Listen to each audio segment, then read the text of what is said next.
Hi friends, welcome to Indhu's kitchen. இன்றைக்கி நம்மளோட கிச்சனில் ரொம்ப சிம்பிளான ரொம்பவே டேஸ்டான கீரை கடையல், அதோட பச்சை நிறம் கொஞ்சம் கூட மாறாமல் ரொம்பவே டேஸ்ட்டாக எப்படி செய்கிறதுன்னு பார்க்கலாம். இப்போ இதை செய்கிறதுக்காக ஃபர்ஸ்ட் ஒரு ப்ரெஷர் குக்கரில் மெஷரிங் கப்பில் 1/4 கப் அளவு துவரம் பருப்பு சேர்த்துக்கிறேன். துவரம் பருப்புக்கு பதிலாக நீங்கள் 1/4 கப் அளவு பாசிப்பருப்பு கூட சேர்த்துக்கலாம். அப்படி இல்லைன்னா பாதி துவரம் பருப்பு பாதி பாசிப்பருப்பு கூட சேர்த்துக்கலாம். எப்படி நீங்கள் சேர்த்தாலும் டேஸ்ட் நல்லாயிருக்கும். இப்போ இந்த பருப்பை நல்லா கழுவி எடுத்துக்கலாம். பருப்பு நல்லா கழுவினதுக்கப்புறமா இதில் ஒரு 15 சின்ன வெங்காயத்தை முழுசாகவே சேர்த்துக்கிறேன். இது கூடவே ஒரு 8 பல் பூண்டு சேர்த்துருக்கேன். உங்களுக்கு சின்னதாக இருந்தது அப்படின்னா 10 பல் பூண்டு சேர்த்துக்கோங்க. இது கூடவே காரத்துக்கு 3 பச்சை மிளகாய் சேர்த்துருக்கேன். உங்களோட காரத்துக்கு ஏற்ற மாதிரி மிளகாயோட அளவு எடுத்துக்கோங்க. இப்போ இதில் 2 மீடியம் சைஸ் தக்காளியில் நடுவில் இருக்கிற அந்த கெட்டி பகுதியை மட்டும் எடுத்துட்டு 2 கட் பண்ணிவிட்டு சேர்த்துக்கலாம். இப்போ இது கூட 1/2 டீஸ்பூன் அளவு மஞ்சள் தூள், கூடவே 2 கப் அளவு தண்ணி சேர்த்துக்கலாம். தண்ணி சேர்த்து நல்லா ஈவனாக மிக்ஸ் பண்ணி விட்டுக்கோங்க. அதுக்கப்புறமா ப்ரெஷர் குக்கரை மூடி விசில் வச்சு மீடியம் ஹீட்டில் 4 விசில் வச்சு எடுத்துக்கலாம். 4 விசிலுக்கு அப்புறமா ப்ரெஷர் எல்லாமே ரிலீஸ் ஆனதுக்கப்புறம் ஓப்பன் பண்ணி வச்சுருக்கேன். பாருங்கள், நம்மளுக்கு பருப்பு, தக்காளி, வெங்காயம், பச்சை மிளகாய் எல்லாமே நல்லா வெந்து வந்திருக்கு. இப்போ இதில் நம்ம கீரை சேர்த்துக்கலாம். நான் இன்றைக்கி இதில் சேர்க்குறதுக்காக 1 கட் அளவு பொன்னாங்கண்ணி கீரையை க்ளீன் பண்ணி எடுத்து வச்சுருக்கேன். உங்களுக்கு எந்த கீரை பிடிக்குமோ அந்த கீரையை நீங்கள் யூஸ் பண்ணிக்கலாம். ஃபஸ்ட்டு இந்த கீரையை இந்த பருப்போடு நல்லா மிக்ஸ் பண்ணி விட்டுக்கோங்க. அதுக்கப்புறமா நம்ம ஸ்டவ்வுக்கு மாற்றிக்கலாம். இந்த மாதிரி நல்லா மிக்ஸ் பண்ணதுக்கப்புறமா நம்ம ஸ்டவ்வை ஆன் பண்ணிவிட்டு இது மேலே வச்சுக்கலாம். ஃபஸ்ட்டு ஒரு 2 நிமிஷத்துக்கு ஸ்டவ்வை மீடியம் ஹீட்டில் வச்சுட்டு அப்படியே வச்சுருங்க. ஒரு 2 நிமிஷத்துலேயே பார்த்திங்கன்னா நம்மளுக்கு கீரை நல்லா சுருண்டு வர ஆரம்பிக்கும். இந்த மாதிரி நம்மளுக்கு நல்லா சுருண்டு வர ஆரம்பிக்கும் போது இதில் 1/2 கப் அளவு தண்ணி சேர்த்துக்கலாம். தண்ணி நம்ம கீரை கடையலுக்கு அதிகமாக சேர்க்கக்கூடாது. டேஸ்ட் நல்லா இருக்காது. 1/2 கப் அளவு சேர்த்திங்க அப்படின்னா கரெக்டாக இருக்கும். இப்போ தண்ணி சேர்த்துட்டு நல்லா மிக்ஸ் பண்ணி விட்டுக்கலாம்.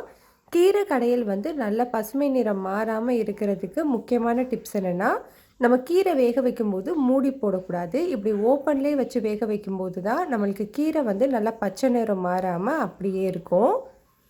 இப்போ இது ஒரு 5 நிமிஷமாக வெந்து வந்திருக்கு. பாருங்கள், கீரை ஒரு 3/4 பதம் அளவு வெந்து வந்திருக்கு.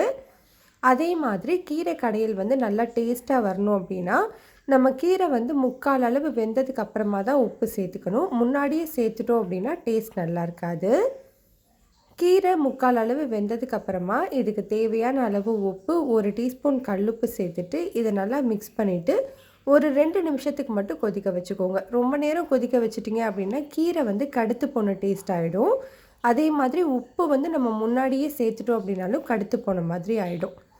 2 நிமிஷத்துலேயே நம்ம ஸ்டவ்வை ஆஃப் பண்ணிவிட்டு நம்ம கீரை கடைய ஆரம்பிச்சிடலாம். கீரை கடையிறதுக்கு நான் இன்றைக்கி மண் சட்டியில் இந்த மாதிரி உள்ளே கொத்தி இருக்கும் அந்த மாதிரி சட்டி எடுத்திருக்கேன்.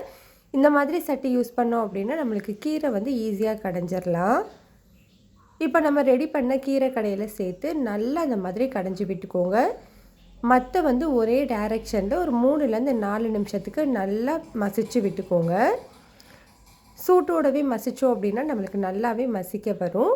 பாருங்கள், இப்போ நான் ஒரு 4 நிமிஷமாக மசித்து எடுத்திருக்கேன். கீரை அந்த அங்கங்கே ஒன்றும் பாதியமாக தெரியணும், அப்போ தான் டேஸ்ட்டாக இருக்கும். இப்போ இந்த கீரை கடையில் அப்படியே வேறு ஒரு பாத்திரத்துக்கு மாற்றி வச்சுருக்கேன். பாருங்கள், இந்த கன்சிஸ்டன்சியில் இருந்தது அப்படின்னா டேஸ்ட் ரொம்பவே நல்லாயிருக்கும். இப்போ இதை தாளிக்கிறதுக்காக ஒரு சின்ன பேனில் 1 டேபிள் ஸ்பூன் எண்ணெய் சேர்த்துக்கலாம். எண்ணெய் சூடானதுக்கப்புறமா இதில் 1/2 டீஸ்பூன் அளவு கடுகு, 1 டீஸ்பூன் அளவு சீரகம் சேர்த்துக்கோங்க. சீரகம் கொஞ்சம் ஜாஸ்தி சேர்த்தா தான் டேஸ்ட் நல்லாயிருக்கும். இது கூடவே 2 வரமிளகாயை சின்னதாக கட் பண்ணிவிட்டு சேர்த்துக்கிறேன். கூடவே 1/2 டீஸ்பூன் அளவு பெருங்காயத்தூள், கொஞ்சமாக கறிவேப்பிலை, ஒரு 6 சின்ன வெங்காயத்தை நீளமாக கட் பண்ணி வச்சுருக்கேன். அதையும் சேர்த்துட்டு இது எல்லாத்தையுமே ஒரு 30 செகண்டுக்கு மட்டும் வதக்கிக்கலாம். வெங்காயம் வதங்கி வந்ததுக்கப்புறமா நம்ம ரெடி பண்ணி வச்சுருக்கிற கீரை கடையலில் சேர்த்துக்கலாம். சேர்த்துட்டு இது கூட 1 டீஸ்பூன் அளவு நெய் சேர்த்துக்கோங்க. நெய் சேர்க்கும் போது வாசனையும் டேஸ்ட்டும் ரொம்பவே சூப்பராக இருக்கும். கீரை கடையல் சூடாக இருக்கும்போதே சேர்த்து விட்டுக்கோங்க, அப்போ தான் நல்லாயிருக்கும். நல்லா மிக்ஸ் பண்ணி விட்டுக்கோங்க. அவ்வளோதான், நம்மளுக்கு ரொம்ப ரொம்ப சிம்பிளான ரொம்பவே டேஸ்ட்டான கீரை கடையல் ரெடி ஆகிடுச்சு. பாருங்கள், நம்மளுக்கு அந்த க்ரீன் கலர் கொஞ்சம் கூட மாறாமல் நல்ல பச்சையாகவே இருக்குது. டேஸ்ட்டும் சூப்பராக இருக்கும். கட்டாயம் இந்த ரெசிபியை நீங்கள் ட்ரை பண்ணி பாருங்கள். ரெசிபி உங்களுக்கு பிடிச்சிருந்ததுன்னா லைக் பண்ணுங்கள், ஷேர் பண்ணுங்கள், கமெண்ட் பண்ணுங்கள். மறக்காமல் இந்துஸ் கிச்சனை சப்ஸ்கிரைப் பண்ணிக்கோங்க.